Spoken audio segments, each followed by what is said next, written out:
Adam here with Brooksaw Antiques. Today we have this 1953 Olivetti Lettera 22 vintage portable typewriter made in Italy. I'm going to show you how to use the functions and make sure they all work. Up top are the margins, and I'm just going to set this left one on 0, and you can just tilt one side to move them. And this right one's going to be about 75. And these are the paper support arms that flip up from the back. There's a scale back there to tell you what space you're on.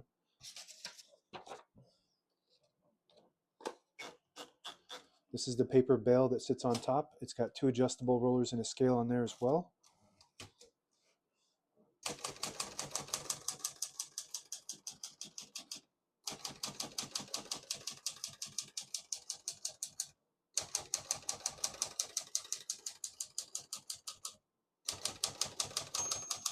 Once you hear the bell, you're at the end of the margin. You hit this line space, get you back to the beginning, and skips 1, 2, or 3 spaces.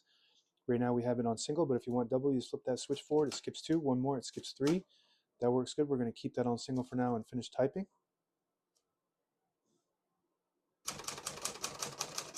As you can see, all the keys type nice and none of them skip or stick. I'll type a sentence in red on the next line and switch from black to red. There's a switch on the right side here. Flip that all the way down. It prints the bottom portion of the ribbon. When you have it in the middle, it doesn't print any ink at all. It just leaves a stencil for copying purposes. When you move it up top, it prints the top portion of the ribbon, which is black, and it has the color indicators there.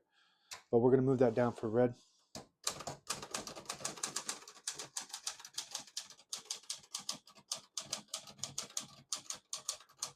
Beautiful. This is one of my favorites, top 3, maybe top 5 of all time. The Olivetti Lettera 22 print is perfect. It's got Elite typeface, which prints 12 characters per inch, versus Pica, which is 10. That's your usual, more common, but most typewriters came in either or. To pull the page out easy, there's a switch on the right side here. You flip it forward and it unlocks the rollers underneath the platen, allowing you to pull the page out easier, load thicker paper like carbon copy or cardstock. Make sure you flip that back before you load the next page, or else it won't load correctly. So this is the original Lettera amazing typewriter. And then they came out with the Lettera 32 in the 60s. But this one won a bunch of awards. It won an award from the Institute of Technology, Illinois, for the best product design of the last 100 years. It's just an amazing marvel. Like, it feels like it was made in 2025. Just the technology of it, just the modernization of it. You wouldn't believe this thing is over 70 years old.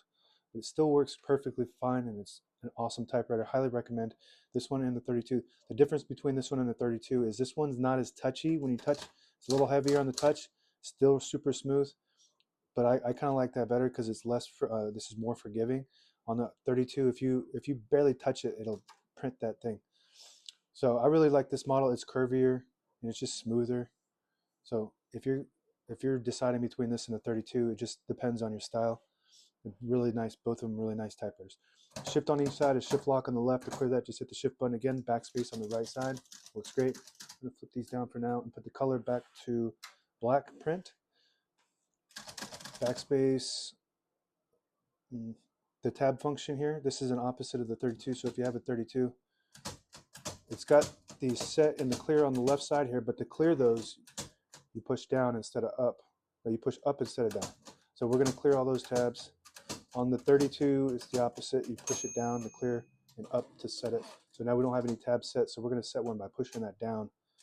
Now we got one set in the middle. I always like to set one in the middle in all my typewriters, so that way when you hit the tab button, it doesn't go slamming all the way to the end, causing wear and tear on your typewriter.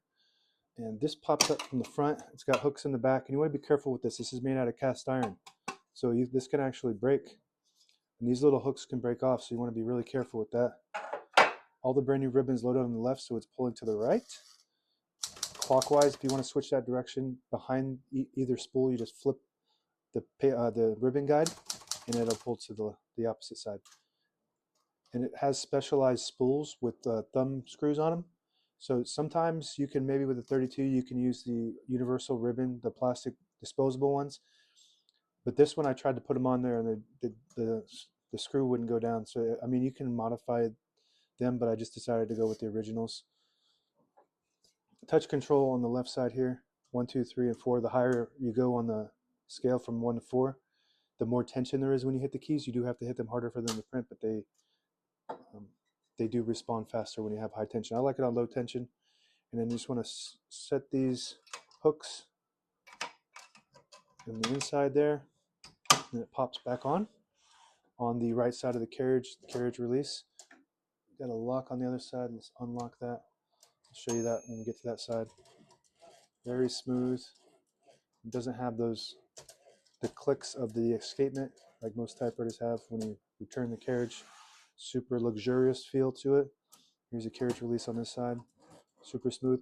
It rides along these little rollers instead of having bearings.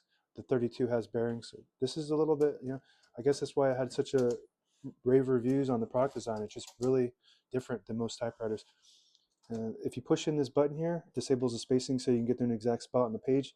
Same concept if you flip the line space selector all the way back, it disables the spacing. There's a 0 there, but you can't skip lines when you have it on 0. If you put it on 1, you get those skips again. Each one of those clicks is a half a space.